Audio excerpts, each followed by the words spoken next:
quarantine in Israel. Offices are shut for a couple of months. Kids in quarantine, at home, with my wife, myself, and I find myself with 4 months to, no, I think 5 months to end of cash with zero pipeline for investment. And that was one of the toughest moments. Make a long story short, amazing group of people at Lightico grew more than 130% during 2020 without increasing the headcount even in 1%, quarantined from home. Welcome to 20-Minute Leaders. Just sit back, relax, and learn from the leaders of today. It's a journey. Each one is different, unique, inspiring. Let's get started. This episode is powered by J Ventures, a community-driven VC fund in Silicon Valley, in partnership with Lomitech, and sponsored by Homeward Ventures, Hippo Insurance, Upwest, Hillel at Stanford, Leap, and Birthright Excel. Welcome to another episode of 20-Minute Leaders. This is a very special one, a story of entrepreneurship, resilience, and grit. Meet Zviki Ben-Ishay, co-founder and CEO of Lightico. Zviki founded Lightico to empower businesses to effectively sell and service customers completely in the first call. Zviki is an expert in contact center management technologies in the field of innovation and analytics. His experiences in the contact center management and technologies have sharpened his industry knowledge, and his innovations have impacted millions of customer interactions. Prior to Lightico, Zviki led product innovation and deployment across leading CX companies, including NICE Systems, Netcom, and Exbee. Zviki Ben-Ishay, welcome to 20-Minute Leaders, the CEO of Lightico. How are you? Doing great. As you can see, nighttime, that's when we start. When you're doing business from Israel and selling to the States, this is like your morning. Kind of weird to be a vampire, but that's our life. Amazing. There's way too much for us to talk about. I'm going to cut straight to the chase. Tell me about Lightico. Tell me what you're doing. I'll take a minute then to share my own obsession with the work that you're doing, which I think is phenomenal. And then we're going to get to some really fun entrepreneurial stuff. Okay, cool. So, Lightico, we've designed, I think, something like 6 years ago. We just named it. We didn't know what we're building, but we just named it as a digital completion platform, where businesses, especially B2C-facing businesses such as financial services, insurance, telecommunication, lending, they have lots of different processes with their customers. Very clunky, very old-fashioned, heavily regulated. Those are done via paper, faxes, emails, etc., long lost channel. Lightico built a single platform to enable the building of any digital flow that replaces those manual, tedious, long-lasting journeys, and gives every organization the ability to do rapid digital transformation, taking all those old processes and turning them into new and digital without any coding in a very fast and efficient manner. That's Lightico in a glass. You know, just with a few numbers, how big of a market are we talking about here?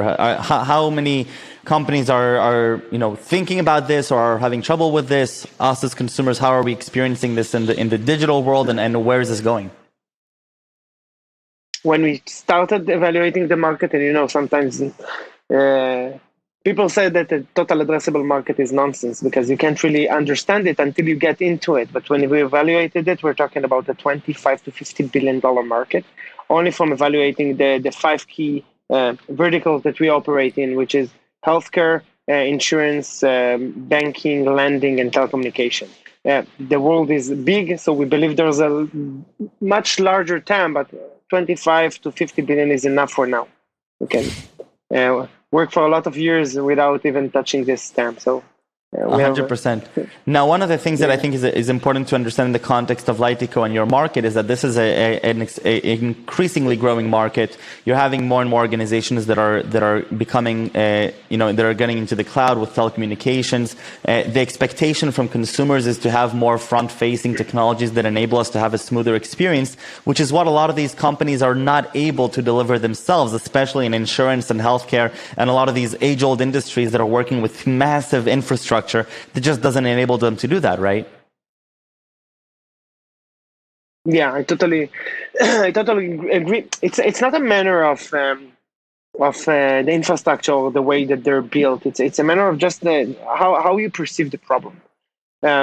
You want to onboard a customer to a bank, let's say, as an example. The first thing you need to do, verify the customer authenticity. That's the human that that is talking with the person. Afterwards, you need to verify that the identification document is legit. Afterwards, you need to collect information. You use some kind of form technology. You need to sign documents, acknowledge terms and conditions. You need to collect payments. All of those are being done with siloed systems. If you want to connect all of those together, you need lots of IT resources and lots of core developers in order to build those flows. When you look at an insurance company that has thousands and thousands of different processes, we are talking about years of development. What we've said is stop. Let's build a platform that enables every person to build all of those without coding. And that creates a way to take that digital process instead of 3 months, in 3 minutes you're in. Right. And so at the end, when we're looking at customer expectations, what have you learned while building out Lightico about us consumers when we're interacting with these large businesses? And how has that consumer expectation shifted, I guess, either helped or didn't help your mission? First of all, the consumers are much more demanding than what I expected them to be when we started Lightico, myself and my co-founders. We can say that they've been spoiled. And it's a cliche. Everybody are talking about it. Everybody are saying. But the customer that buys a home insurance in Hippo or any other insurance in Lemonade in 5 minutes will not tolerate a 3-day cycle to join a life insurance policy. It just won't work for the long term. So customers are looking for the more efficient ways of doing business. They want a fast, painless, delighting experience that they are used to from Netflix and Amazon and all those other vendors. And that only becomes harder and harder because kids that are going up to date to be 18 and get their first insurance policy, join the college, and open their first bank account, they do not understand what a fax is. They don't have a PC and they don't have an email. They don't have an email. There is no reason. They used to have an email to open their Facebook account or Instagram, but now it works on their mobile number, so they don't even need an email anymore. It's a different type of customer that requires a different kind of tool set. And because enterprises and mid-sized companies are not as fast as the consumers, we created a system that bridges the gap between them and the consumers to give them that experience that is delighting without the need of overhauling your entire backend and your infrastructure. That's take that digital completion platform and connect the old to the new, and there you go. Amazing. So take me back to the founding of Lightico, and there's going to be some interesting moments where I'd love to just let you speak through them, because I think they're going to be both entertaining but also very educational, to both myself and a lot of others that are listening to this. And so tell me a little bit about the founding of Lightico and a few interesting moments along the way. Oh, Lightico. There's so many interesting moments. I can start. First of all, Lightico was a school project, which is always fun. We went. I started my MBA. I think it was the second year of my MBA. I joined up with a guy called Omri. We had a few classes together, and then we said, "Oh, there's the entrepreneurship department. Let's go there." And we heard there is kind of like a small accelerator that we can do, like we're establishing a company, building a deck, doing a demo day, presenting to potential investors, etc. And I usually don't like playing. So what I've done is called Justin and Vova and told them, guys, they worked with me in one of the previous roles that I had, told them, guys, we have a project at school and they allow us to bring people from the outside. Let's build a company. That was the start of Lightico. We gathered up 4 people, thought about an idea, took it through the accelerated. We got ourselves with a product. And when all the other kids were playing, we can say playing because they build decks and everything else, very smart guys, but we were kind of more crazy. So we got out of that 3 months with a product, with a customer, and with lots of ambition moving forward. Fast forward something like 5 years, 100 plus employees, millions of dollars in ARR, and a bright future with a fantastic company with a great culture. That's kind of like how Lightico started. And along the way, from this school project to more than 100 employees and millions of dollars of ARR, interesting few moments along the way. Is that what Ben Horowitz said? Yeah, Ben Horowitz. He said there were fucked it's over moments. We had so many of them. Sometimes you sit I'm ready. in those moments. I can't describe as a CEO how alone you feel in those moments when you understand something that everybody else don't really understand, because you don't want to reflect your feelings outside. And after the fact, you can tell it like here online. But we opened our new offices. It was February 25th, 2020. 1,000 square meters. If it's launched in the US, I don't know how to convert to miles. It's a lot. To feet, it's a lot. Line. It's a big office, renovated, amazing. 3 term sheets on the desk for a crazy B round. A few days afterwards, the stock market in the US drops because of COVID.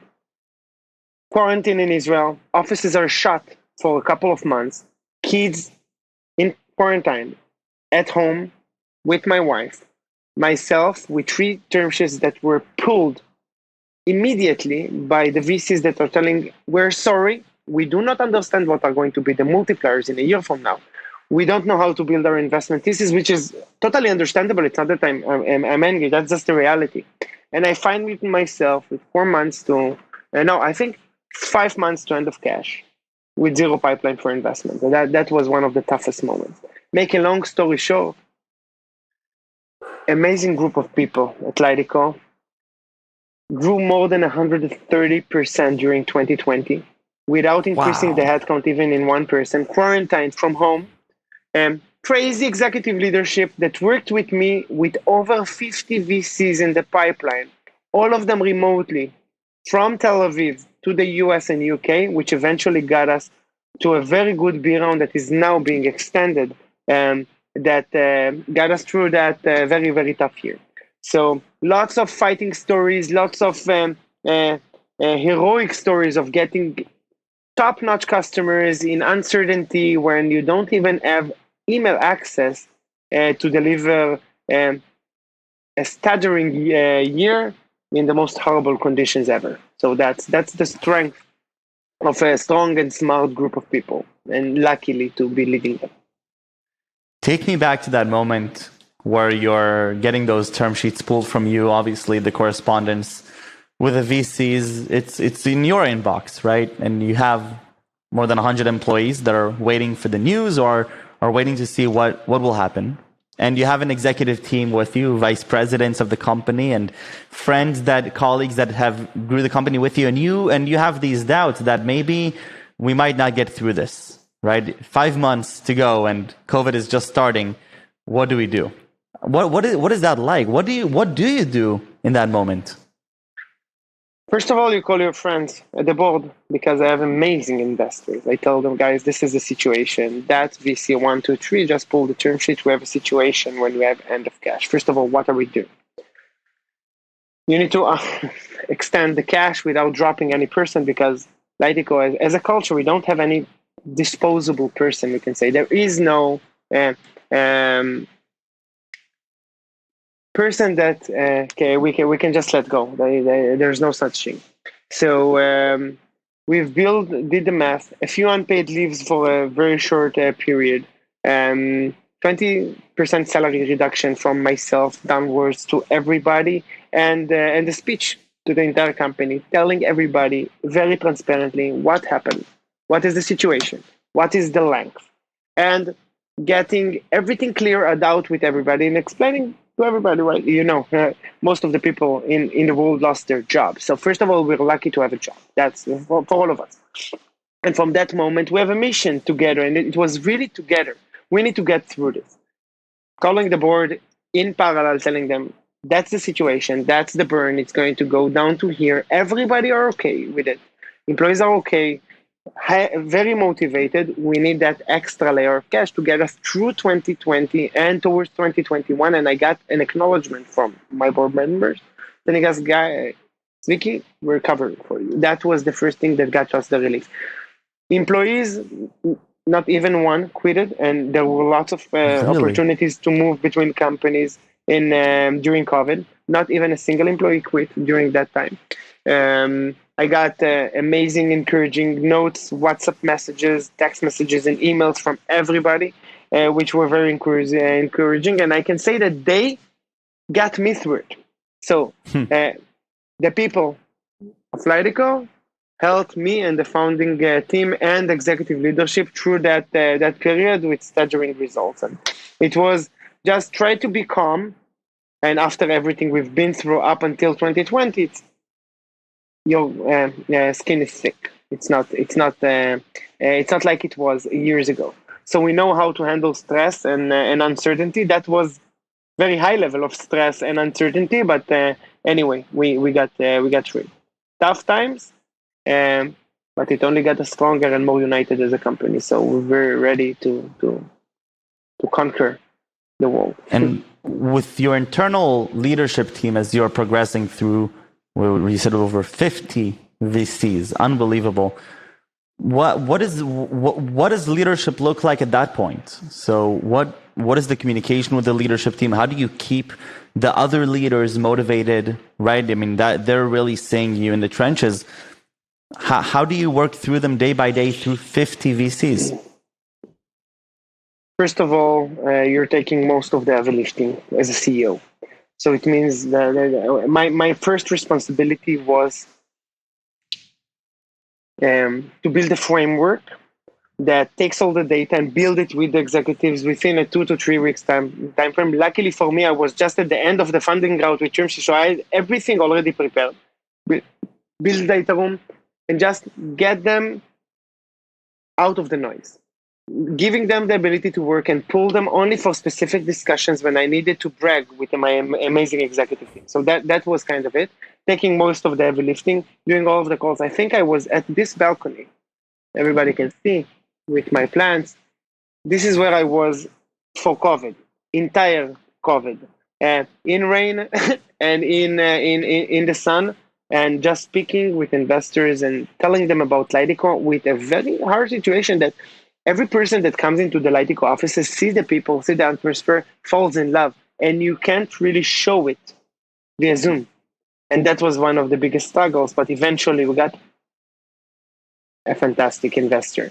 That's Ox VC in the States, joined by Ox VC in London, joined by Capital One Ventures, which were a customer that also decided to participate, and Harmony Venture Partners, and so many good friends, and all the internals participated, and we got through it. So wow. Strong leadership, making that separation, giving them the space to work, and they did an amazing job while taking most of the heavy lifting and pulling them only for specific discussions. Also, it drives even more pressure because it feels like you're alone, and it's all up to you. And actually, it was all up to each and every one of us, and we got through it together.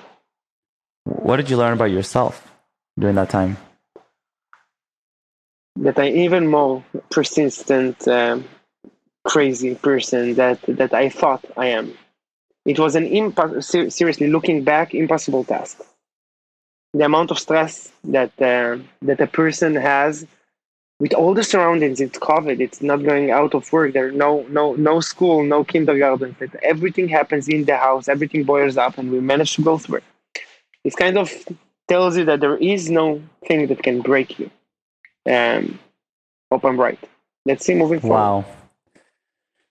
Zviki, I loved this episode. Thank you so much for the time and the energy and for coming and sharing this with me. I have a few more questions about yourself. And I wanted you to take me back to your childhood. What really fascinated you as a kid? So first of all, lots of things fascinated me. I grew up in Bat Yam. It's a suburb next to Tel Aviv. And I think 2 minutes walk from the beach. So the beach fascinated me. It was a big choice. Every morning, do I go to the beach or to school? I chose the beach. You can see hence my color. I was born white. So the beach fascinated me. I love the quiet. I love the waves. I love the relax. Till this day, surfing and just chilling out and enjoying the cold water.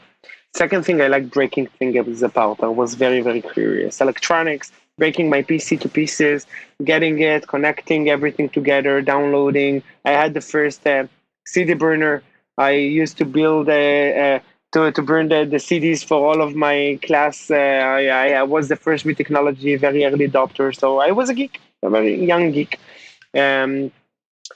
mainly around technology and nature. But technology beat it, and you can see up until today, that's everything that I'm doing.